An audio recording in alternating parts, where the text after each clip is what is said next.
अस्सलाम वालेकुम गाइस। आज हम सीखेंगे कंट्रोलर गाइड। जो टोटल गाइड है इसमें एमिंग भी आ जाएगी, इसमें मूवमेंट भी आ जाएगी और इसमें मेरी कंट्रोलर सेटिंग्स भी आ जाएगी। तो पहले हम जाएंगे और देखेंगे अपनी कंट्रोलर सेटिंग्स जो हैं। तो गेम प्ले सेटिंग्स मेरी नॉर्मल है, वैसे अपनी है मेरी, बस ये देख लें कर्व एंड मेरी ट्री10 ओपी है बस, और कुछ नहीं। तो मेरा जो बटन लेआउट है वो कस्टमाइज्ड है। मुझे अपना बटन लेआउट कस्टमाइज्ड पसंद है। इससे पहले मैं जो खेलता था वो था ये निंजा। निंजा से ही होता है आपकी मूवमेंट बहुत अच्छी हो जाती है और आप क्राउड स्ट्रेफ बहुत अच्छा करते हैं। क्राउड स्ट्रेफ बहुत अच्छा करते हैं आप इससे। और पहले हम आते हैं मूवमेंट जो जिप लाइन है इसकी तरफ। जो जिप लाइन है, अगर आपने जैसे आप अगर फेड और रेशियो को देखते हैं तो वो एक जिप लाइन की ट्रिक करते हैं कि रखना होता है और 2 दफ़ा मतलब वो जंप करते हैं इस तरह। ये डबल जिप लाइन जो है इस तरह। डबल जिप लाइन में आपको बस करना ही है कि एक्स बॉक्स में अगर आप है तो आपने एक्स होल्ड करना है और ए बार बार दबाना है, और आप अगर PS4 पे तो स्क्वायर होल्ड करना है और एक्स बार बार दबाना है। कुछ इस तरह होएगा। इसके अलावा एक और टिप है जो है कि अगर फॉर एग्ज़ाम्पल अगर आप नीचे आ रहे हैं जी जिप लाइन, अगर आप ठीक अगर आने से पहले अगर आप सर्कल दबाएं तो आपकी जो एक फॉर्मेशन है वो कुछ इस तरह की बनती है, मतलब इस तरह स्ट्रेट लाइन में आते हैं आप। और अगर आप जिप लाइन से अगर आप आ रहे हैं अगर आप जिप लाइन से नीचे आ रहे हैं, अगर आप एक्स दबाते हैं तो आप एक आर्च बनाते हैं।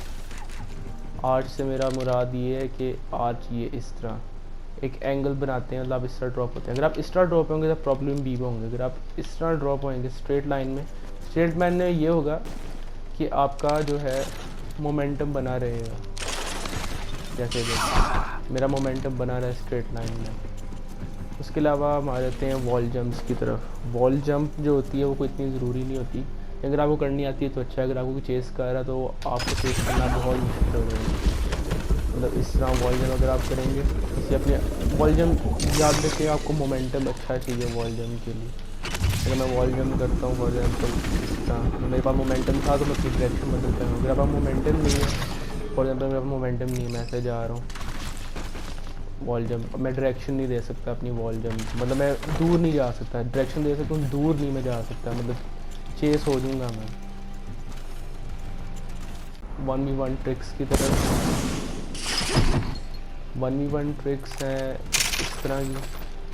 फॉर एग्जांपल अगर ये बंदा खड़ा हुआ है, ये जो खड़ा हुआ है इधर खड़ा हुआ है फॉर एग्जांपल, और हम इधर खड़े हैं। अब हमें भी पता है कि मैं इधर हूँ, उसको पता है हम इधर हैं, एक दूसरे को पता है हम इधर ही हैं।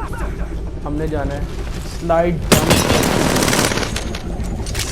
स्लाइड जंप किए बगैर नहीं मारनी। अगर आप इस तरह अप्रोच करेंगे जैसे मैं जा रहा हूँ तो आप टीम होंगे 100%। अगर मैं आप इस तरह जाएंगे, आप चाहे वो कम से कम 80 या 100 का। इसके अलावा फिर एक और जो ट्रिक है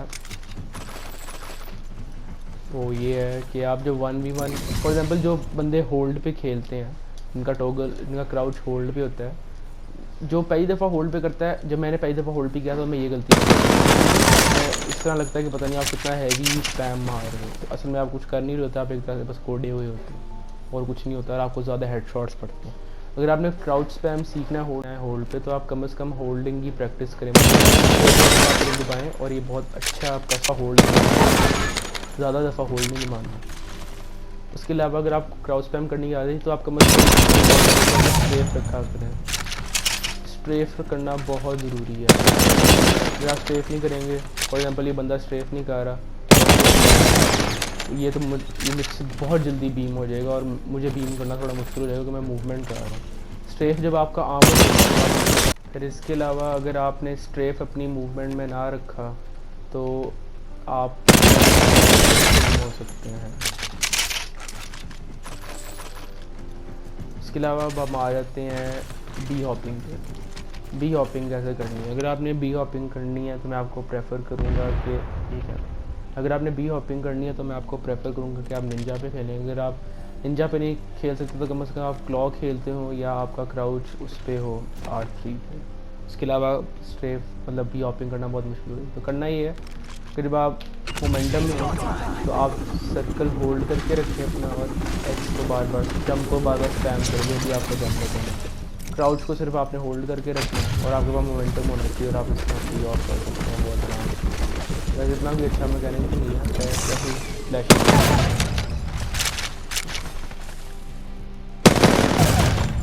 इसके अलावा अब हम आ जाते हैं ग्लाइड पे। ग्लाइड पे मेरा ये फॉर एग्जांपल इधर आप एक 1v1 कर रहे हैं एक मैच के अंदर, ठीक है, और आपको पता है बंदा इधर खड़ा हुआ है, ठीक है, आपने स्प्रे दिया उसने भी स्प्रे दिया आपको पता है वो रीलोड कर रहा है, आपने ऊपर चढ़ के स्लाइड करके तो ग्लाइड करते हैं वैसे ऊपर चढ़ के स्लाइड ऊपर जैसे आप ऊपर चढ़े ऐसे स्लाइड इस तरह आना है। अगर आप इस तरह अच्छा ग्लाइड का मैंने आपको बता दिया, अब हम करेंगे।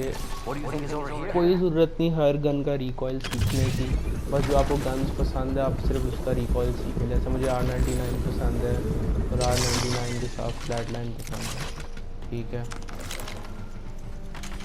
आप रोज़ फायरिंग रेंज में जाएँ, ठीक है। पहले मैं आपको फ्लैटलाइन का रिकॉइल दिखा देता हूँ। यानी पैटर्न का रिकॉइल है राइट फुल राइट और लेफ़्ट की तरफ थोड़ा जा रहा है, तो हम अपोजिट डायरेक्शन में अब स्प्रेड ये स्प्रेड देखें बिल्कुल कॉम्पैक्ट स्प्रेड है। आप प्रैक्टिस करें इसका रिकॉइल पैटर्न राइट लेफ्ट और स्नेक जैसा है बिल्कुल।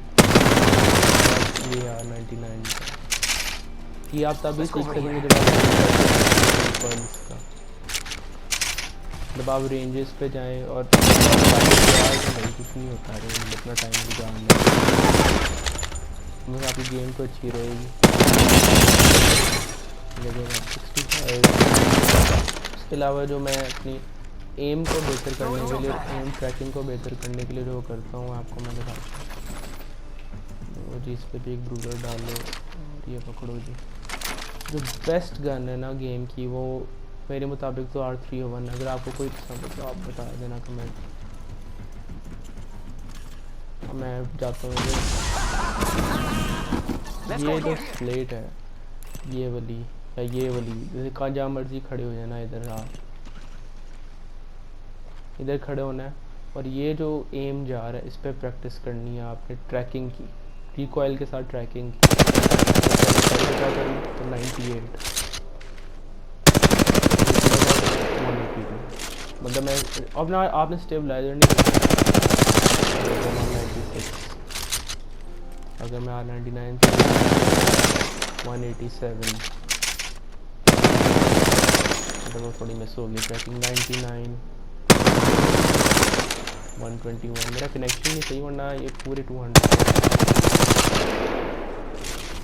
आपने इस तरह प्रैक्टिस करनी है रोज़ जाके रेंज। और मैं आपको एक और बताऊँ 5 रेंज में जाके आप शॉट गन की पीक शॉट प्रैक्टिस भी कर सकते हैं। पीक शॉट प्रैक्टिस ये होती है यहाँ पे बंदा खड़ा है आपको पता है आपने बस पीक देख के मारना है। पीक देख के मारने की तरीका होता है आप सीधा ऐसे मारेंगे तो आपको पड़ेगी। पीक देख के कैसे मारनी है जब आप पीक दे रहे हो तो आप फ़ौरन क्राउच लगाएं। फॉर एग्जाम्पल थोड़ा सा क्राउच मतलब देख मैं इधर आते साथ ही क्राउच फिर शॉट मार रहा हूँ उसको। अगर मैं ऐसे शॉट मारूंगा तो वो भी मुझे मारेगा मैं उसको मारूंगा। पीक शॉट से मतलब ये होगा आप उसकी बॉडी पे मारेंगे। देखें 77 इसकी भी प्रैक्टिस किया करें 1v1 में बहुत ज़्यादा काम आती है पीक शॉट।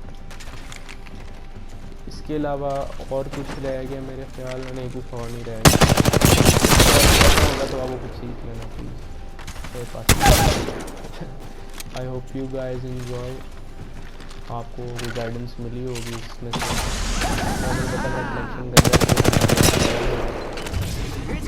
मैं आपको मिलता हूँ अगली वीडियो में।